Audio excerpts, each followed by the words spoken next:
Welcome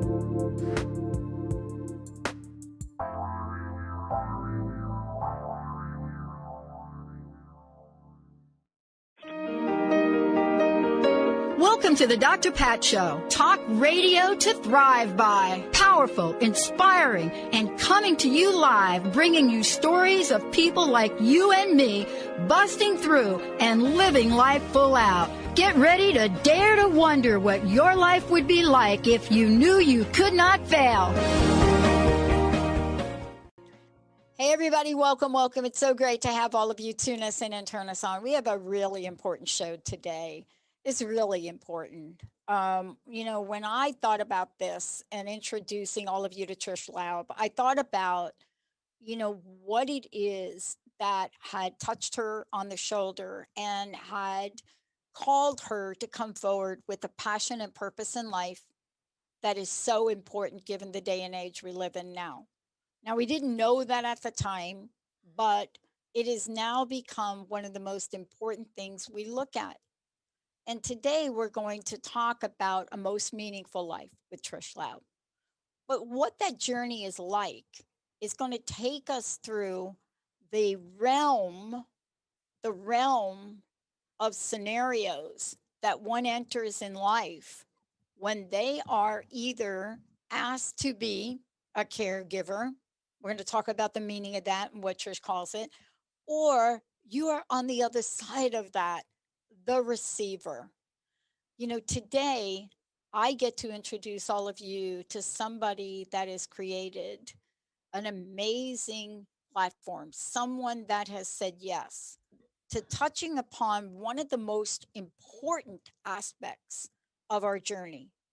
And we've talked about this from years back. We talked about the fact that we would be coming into a time where we look at comfort in their journey, and that's her. It's an award-winning book series. We're talking about that as well. But what we are really talking about is how one steps forward and looks at this aspect of caregiving in a totally different way. Looking at it from every aspect of who you are and the scenario that you have in your life in front of you now that you didn't expect. And we're going to talk about the range, because here's what we know about this journey. Every single one of us gets to start this journey at a very young age. You just don't know it. Today, I want to introduce you to my friend, my colleague, and the host of a fabulous hit show, somebody that understands caregiving is the acknowledgement of the care hero. Trish, it's great to have you. It's great to be here. Thank you. I want to start with what I said about the idea of, look, we start this journey really early on, but we don't know it. And I want to just take people on a journey in your life. This is something that I know. Each of us has challenges and obstacles. I would love to know for you what some of the challenges and obstacles you had to go through shaped you, molded you, had you stand tall in your power to bring you to this moment. Okay. Let me just start with the caregiving journey. We can get to the other term. But I so agree with you. That journey starts for us before we even recognize that it's part of our journey. And I have so many examples now that I can stand where I am and look back and say, oh my gosh, I was a caregiver. I was a care hero. And simple things like stopping on the side of the road for an accident, or helping, oh gosh, my mom years and years and years ago cut her hands. And even as a little 6-year-old, I had to do my part to help the household still run and take care of my mom with my sisters after she was injured. There's so many things like that along the actual care process that I now look back on. My grandparents lived with my parents, and I chose to provide care for them when my parents were traveling or unable. So it was not a conscious process. It's almost, for me, it's just kind of a primal thing. Somebody needs help and I want to help them. But then on the flip side of that, I look back to the path that I've kind of taken with my formal education in systems analysis and design, and designing systems, looking at processes, figuring out how to make them run smoothly, to a variety of the self-employed jobs I've had. Um, Unexpectedly, in 2005, I ended up writing 2 books of a 3-book series on raising triple threat kids who can sing, dance, and act. Didn't see that coming, but that came in very useful when I wrote books. So for me, it's just, I can really stand where I am today and look back and go, wow, everything led to here. Yeah. And that's why I started with talking about early on, we are prepared for the entire journey of life. We just Mm-hmm. don't know we're prepared. And sometimes we don't know how prepared we are going to need to be.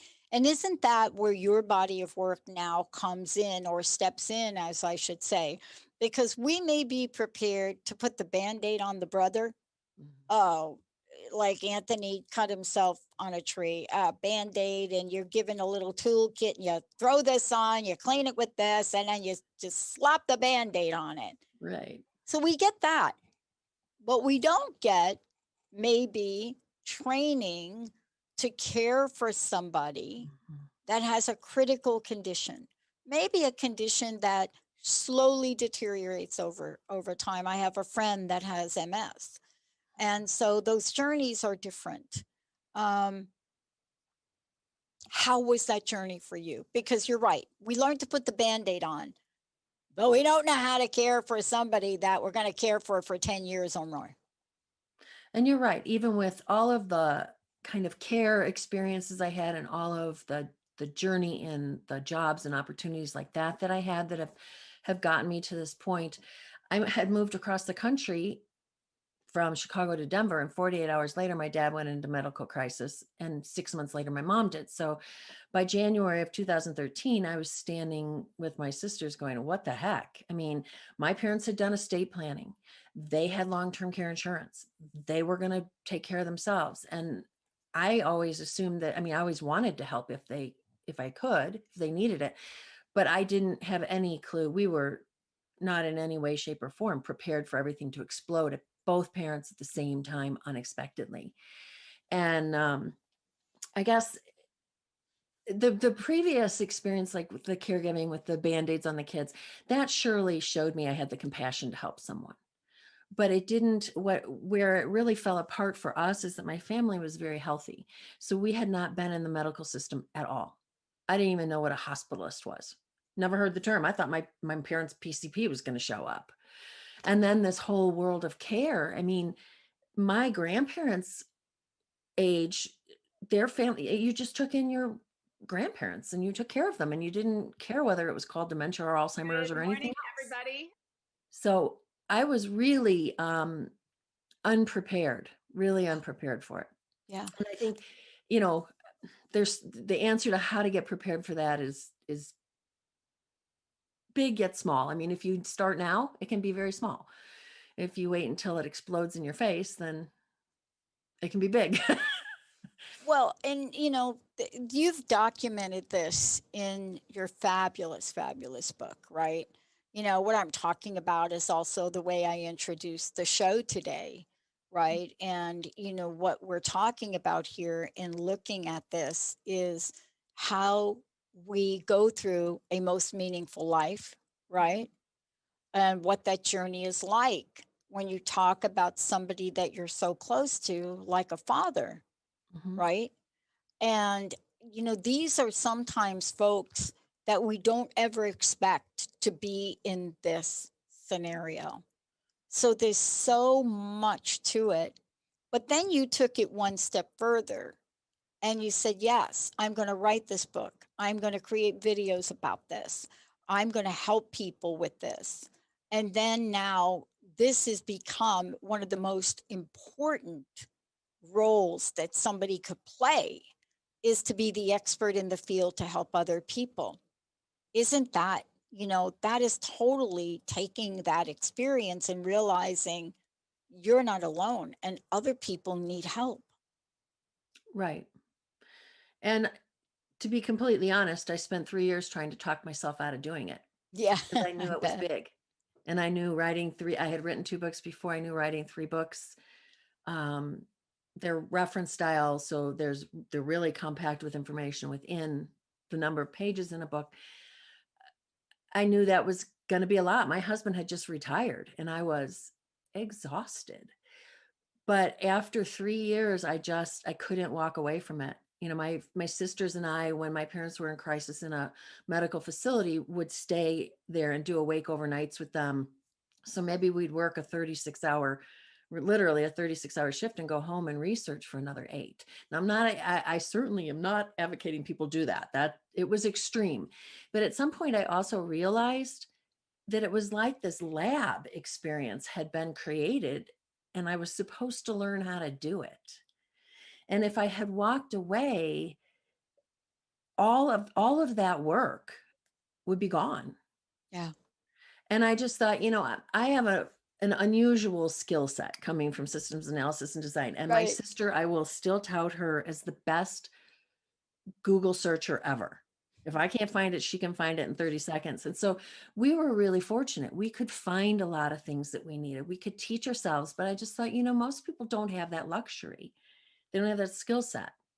So I tried to take everything and make it available in little pieces that people can use at the time they need it. Yeah. And that's the thing, too, that you brought forward, not just in the way you help other people, but also in outlining something so important. You know, when people are thrown, and I'm going to say this is my words, are thrown into a situation like this, Mm-hmm. there's not an organized way to even know where to start. But you have outlined an approach, and this is the work you do to help that you do to help others. A systematic, detail-oriented way, right? To Right. maybe document everything, and this is the key for things. So when we come back from break, I want to talk with you about not just how you did that, but what did you find are the critical success factors for successful caregiving? Because you and I talked about this before. Folks don't even know what they don't know, Right. and they don't even know what questions to ask. I mean, I'm going in for an elective surgery here, and I'm thinking about, I don't even know what questions to ask. And they've Mm-hmm. given me books to read and things to do, and don't take this and don't do that. And if I had to do this on my own, I am not sure that I would be able to get this taken care of. When we come back, what is this about success in caregiving? And how do we honor those that take that journey? Let's take a short break. We'll be right back with.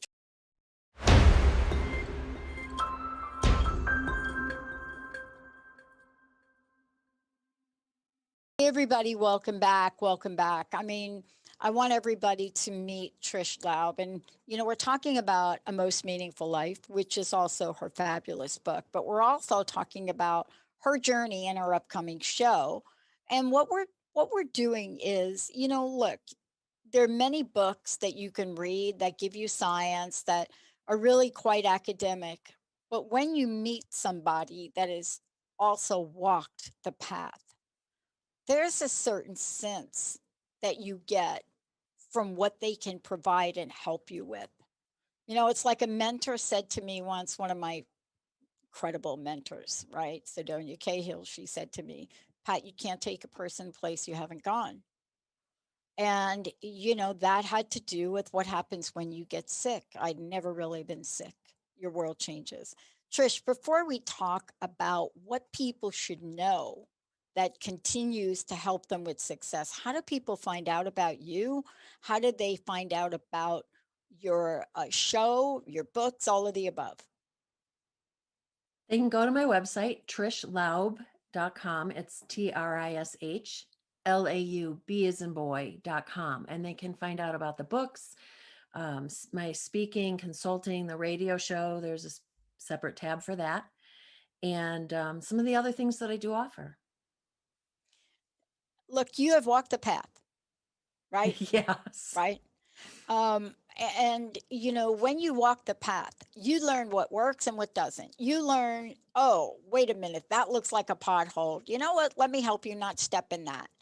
What did you find is on your list of things? What are kind of your top three critical success factors? Meaning, what have you discovered will either help somebody get to that successful caregiving place or not? I think the first is perspective. Mm, And you think, well, what's that got to do with it? It has a lot to do with it. It probably is the number one reason my dad continued to live a meaningful life. He lived with Alzheimer's for probably about 20 years. So perspective, know where your head is in the game.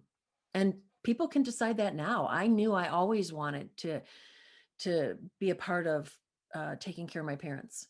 But then I also went through an entirely specific process in regard to Alzheimer's. My mom had cancer. So obviously that was different.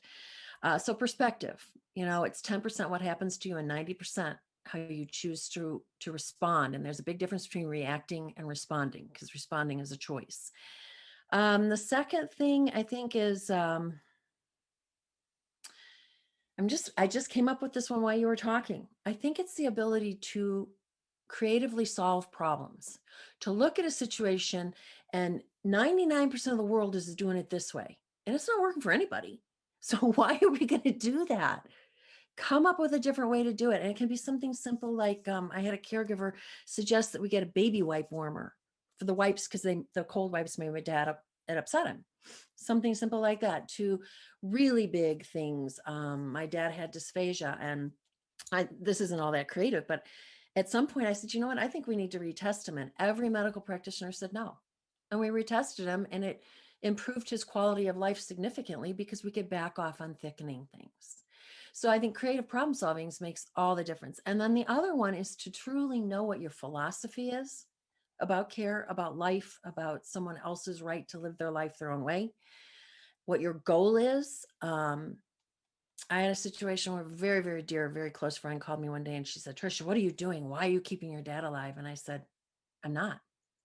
I don't choose when he leaves, but I do get to impact the quality of his life. So the goal, is it longevity? Is it quality? And then having a strategy. A goal is only a wish if you don't have a plan. So it's having a strategy and knowing that our entire team knew what our philosophy was, and they knew what our goal was, and therefore it made all the decision making easy. So I think those are the top three. You mentioned a couple of things too that I just think about for myself, and I think about this for others. Part of this journey that you describe, and certainly you talk about in the book, is understanding what is successful, but there are other aspects to that. And I want to ask you about this. You know, we think about, oh, I've got to make sure I have the pills lined up. Oh, I got to make like those things, right? Mm-hmm. Oh, do I have the appointments, right? And I know what Linda went through with her mom, right? 12 years of that, right? Mm-hmm. Um, and yet we don't think about this other thing. We don't think about services, Mm-hmm. right? We don't think about, well, wait a minute, I'm doing this, but I'm kind of here in my own little bubble.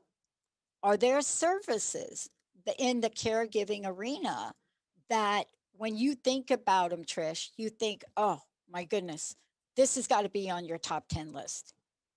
Mm-hmm. There's actually two and almost three, depending if you understand the second one. But the first service, I think, if I'm understanding your question, is, and it can be provided by yourself or you can hire someone to do it, is patient advocacy. What I learned going into the medical community, I mean, they're rock stars at what they do.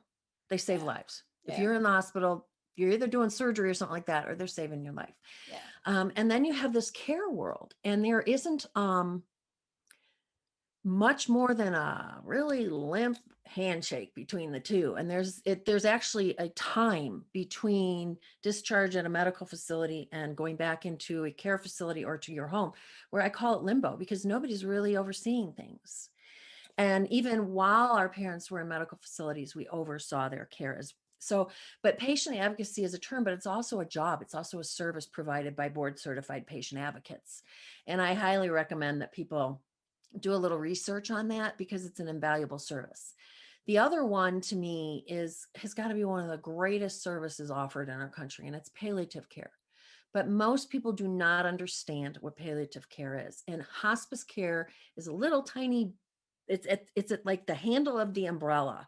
There's an umbrella of comfort services that anyone with a life-altering diagnosis is eligible for palliative care. And then hospice care, I mean, those people are just angels. I mean, they come and make your life okay, the life of the person who's transitioning as well as yours. So those would be the three top services per se, I would think. I found the most valuable. Yeah, you touched on a couple of things, and so not only are what we're talking about is important for people to understand, but you also work with people that may have different situations. Mm. They may be in a different need. They may have a different aspect of this. And when you're in the middle of something, cutting to the chase of all that is daunting. And that's why, for me, I think about who's going to be on my team, right? If I'm going to get something where I'm not going to be able to get around, who's going to be on my team? Who's going to help me? And that's where you come in. What is it that people should think about and look about when they're making this decision and think, I got this. I can do this alone, Trish. Uh, well, maybe you can. Maybe you can. My sisters and I, because we didn't have the information, we didn't know what we didn't know. And as you said, there were many books out there. Many of them are fabulous, but I didn't have time to find them. I didn't have time to read them.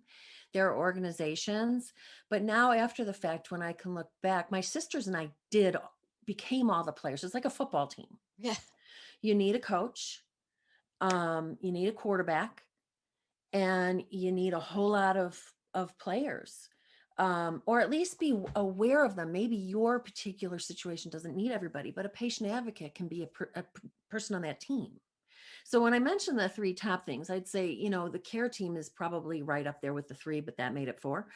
uh, to have an actual care team, and it's something that I think people need to consider up front. So okay, right now they're just helping with bills and they're taking food over sometimes and maybe cleaning. Okay, that's great. And maybe you have maybe you pay somebody to do some of that. They're part of your team.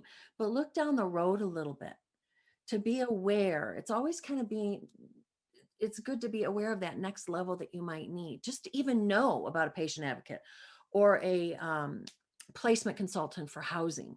That's another person that I'm not even sure they existed when I was going through it. It's a phenomenal service. But your medical professionals are on your team. Any caregivers are on your team. It To me, it's a team effort. Your team may be just you. Yeah. It may expand. And I'm glad you mentioned that. I want to be really clear. My approach is not to say it needs to be done A, B, C, D, E, because there's absolutely not two caregiving situations that are the same. There's different financial factors, different housing factors. And so my approach is to say, these are the things you need to consider. If these 5 of 10 don't apply to you, then look at the other 5. But these are the kinds of things that you might want to be thinking about. Yeah. And that's where it gets confusing for people, because even the best of us at the best times of our lives, in the best situations, we can be moderately good at decision making. But when you take scenarios like this and Mhm. you apply stress, then you apply compassion, then you apply the emotional aspect of this, you need help with the Yeah. the guidance system around this. Not only that's what you do, but also in your show, A Cup of Comfort, that is about this. This is about care hero topics that nobody wants to talk about. And I just want to say to folks before we go to break, that is the second and fourth Tuesday at 12 p.m. Pacific, 3 p.m. Eastern on Transformation Talk Radio. When we come back, we're going to think about what are those things in the journey that really do scare us. What are some of the Mm. things we just don't want to face? What are some of the things that put us in the flight mode, and why is it these things are some of the most important aspects of this journey? That's what Trish Laub's going to talk about when we come back. Let's take a short break, everybody. We'll be right back.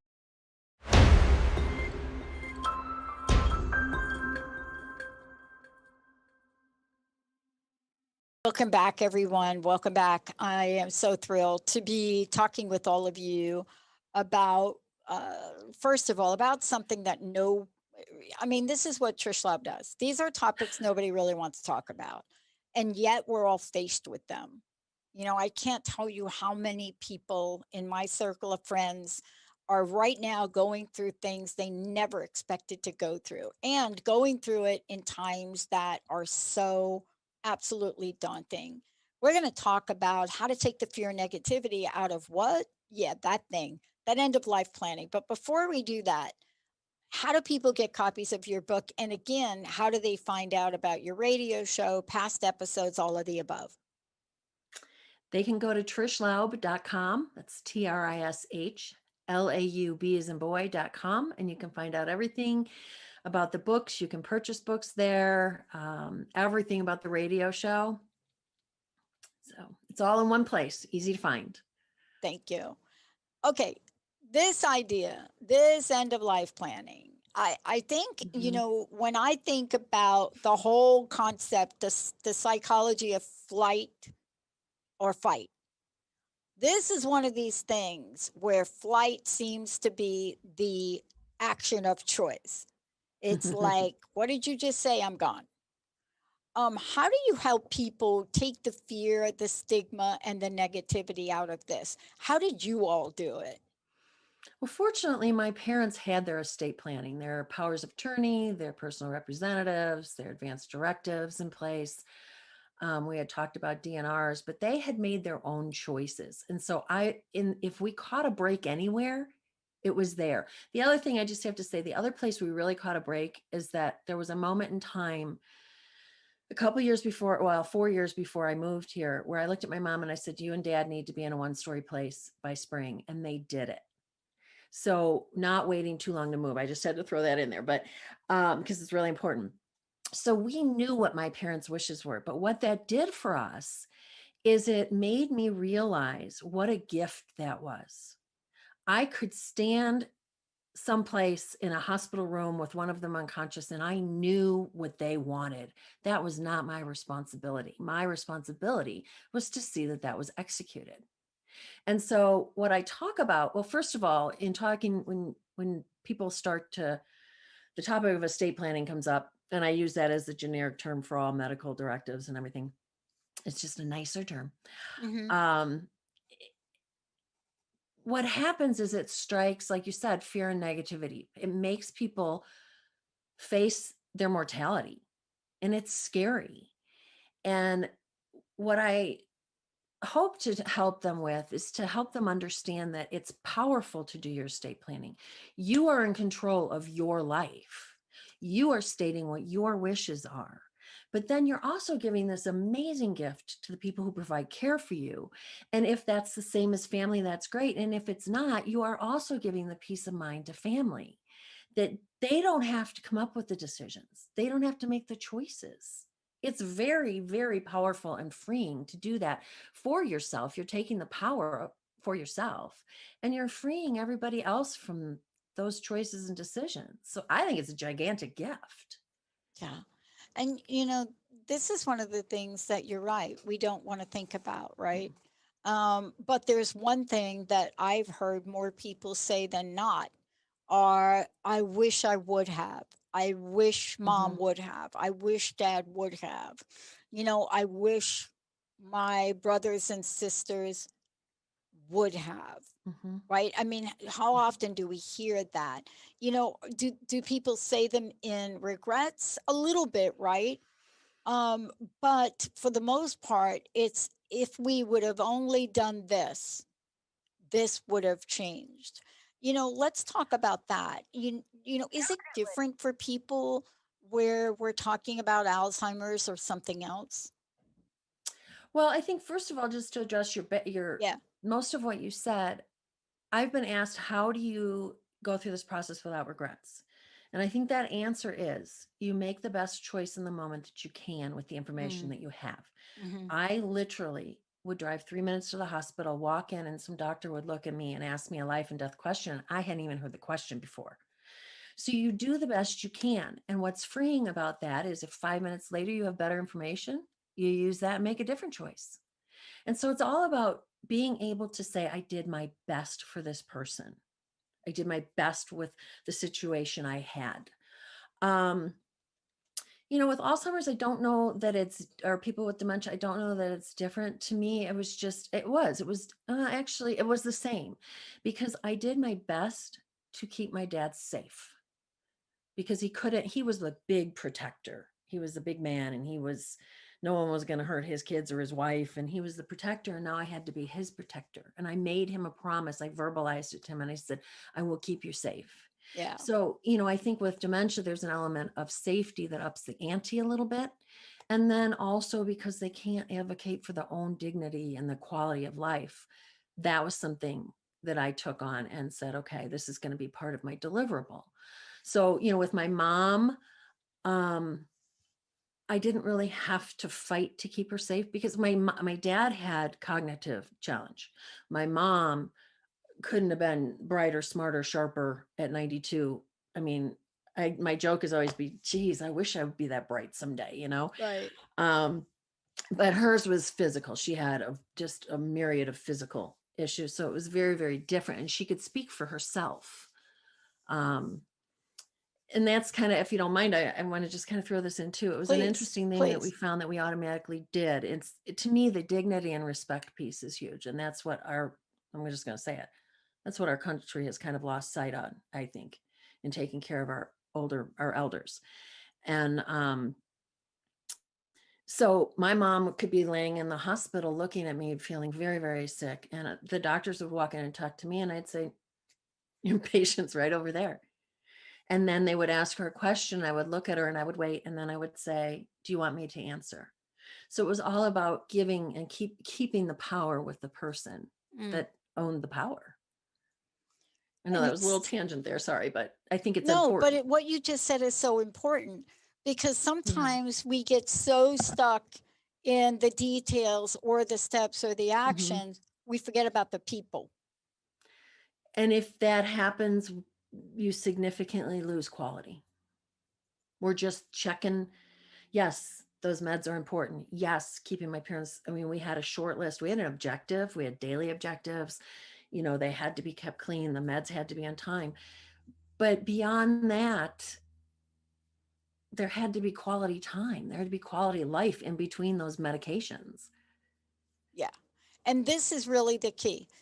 As we're caught up in the day to day, and it is a very active and very focused role that you play when you step Absolutely. in and you say, I am going to be this person, that you're so focused sometimes you can forget that you're actually caring for a human being, right? Right.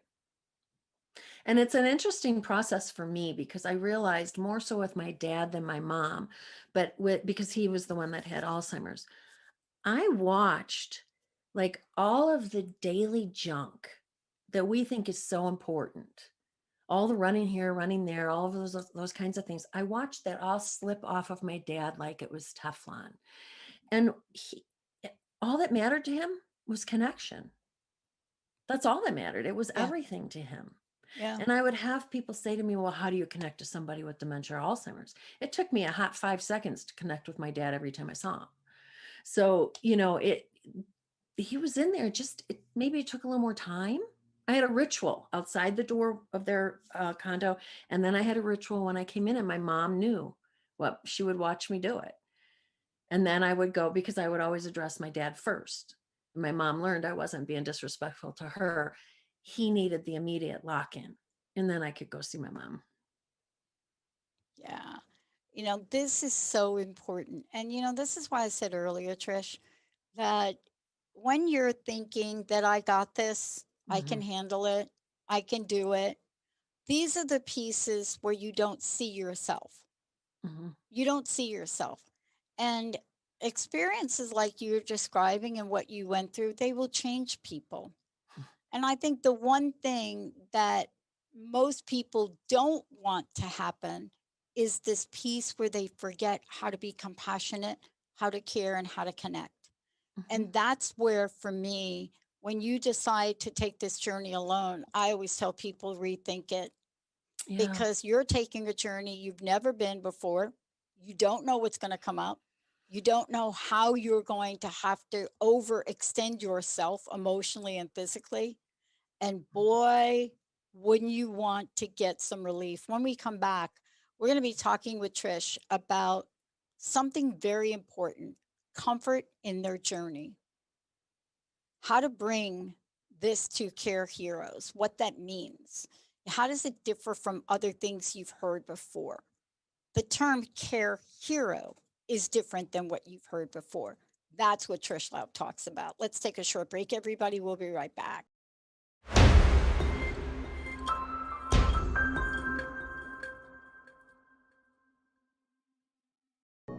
Welcome. It's so great to have all of you, the best listeners on the planet, A Most Meaningful Life with Trish Laub. But before we go into this next conversation, the conversation about comfort in their journey, comfort in their journey, and then care hero. That is something Trish Laub has created. This is the work she does. This is what she writes about. This is the show she does. This is how you honor these folks that step into a position that they're not always sure about what it is or how to do it, but they step up and they step in. And in order to find out more about Trish, again, let's make sure, Trish, people know how to work with you.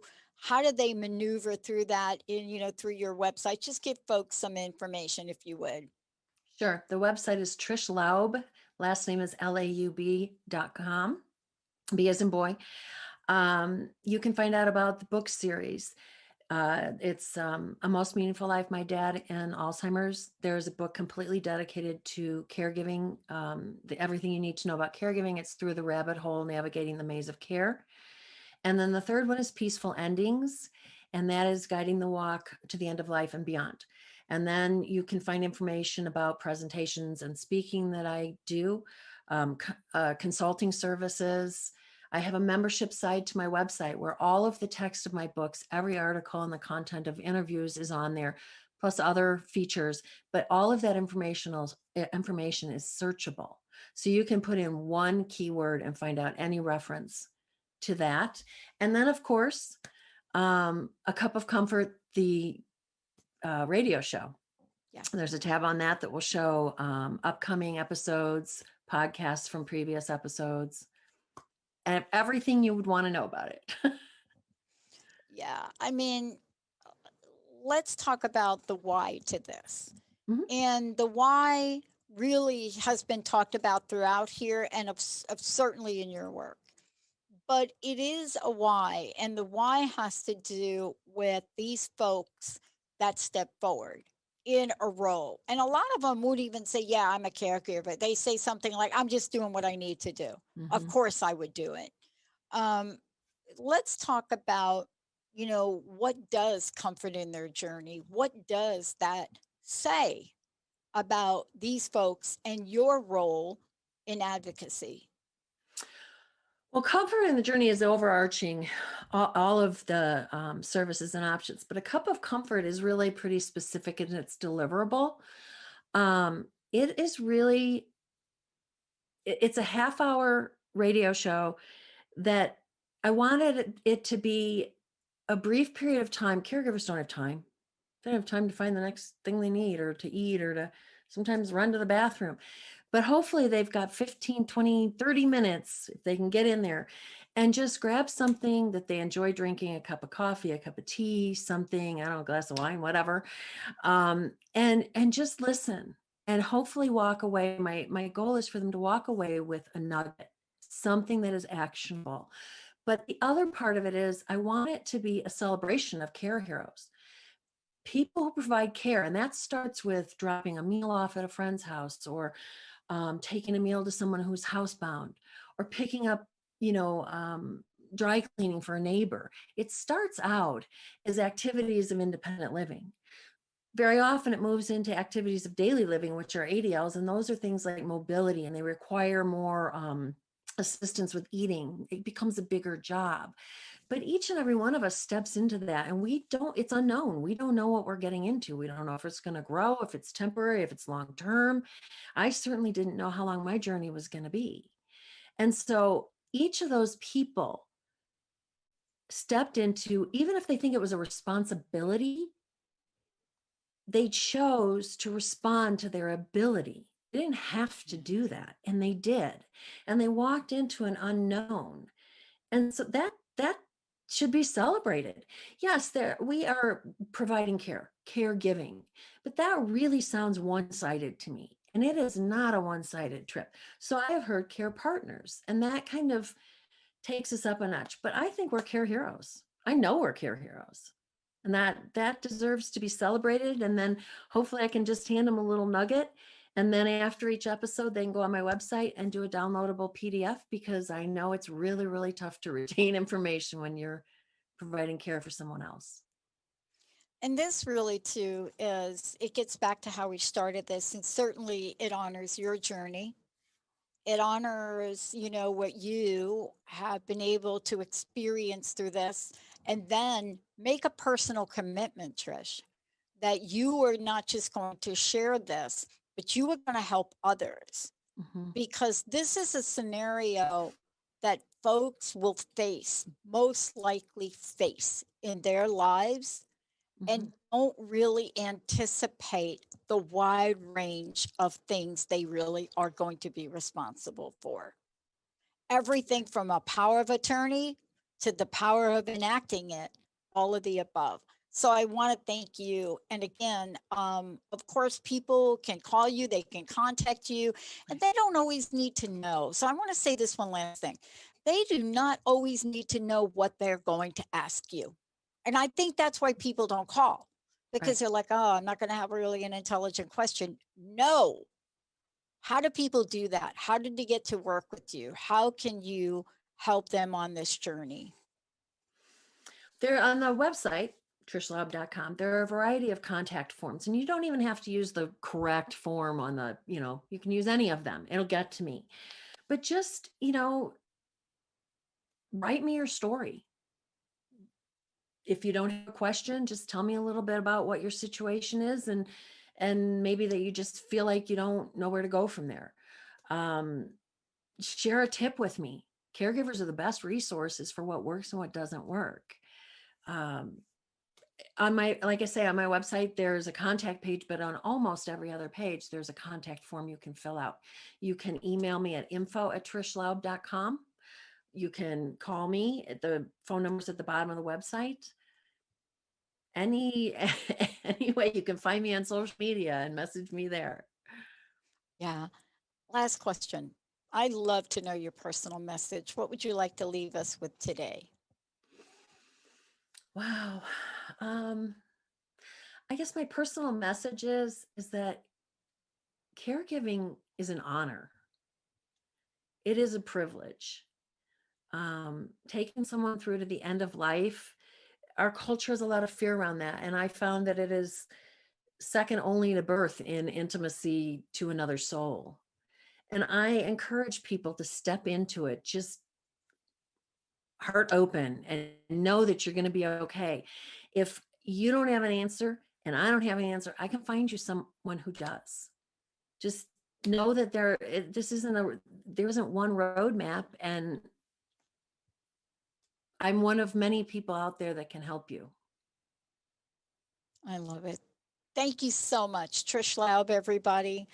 So much information and dedication, conviction, and strength of who she is, what she does to help all of us, and the conviction of her advocacy. Trish Laub, everybody, I'm Dr. Pat. And I want to make sure when you go to her website, let me just say this. When you go to trishlaub.com, there's not just information here, there's Care Hero Radio. There's information. You might be thinking to yourself, well, I'm a business. Yes. There's information about businesses. How do we come in and educate people? There's information about who she is, her newsletter, her books are here, her speakings here. So clearly, what I want to say to all of you that comfort in their journey, this is something that steps forward and brings this conversation to a new level. And as she would say to all of you, and what we've said today, it's okay if you don't know. It's okay if you're in the middle of a COVID crisis and you find yourself today caring for or being with or being responsible for something that you didn't think you would have to be responsible for. And I want to say this to everybody. Once upon a time, this was a conversation for people that were a bit older, taking care of older people. That is not the world we're living in today.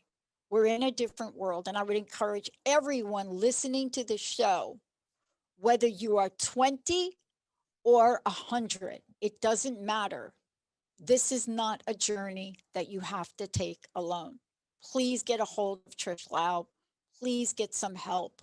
Please learn how to help yourself to help another.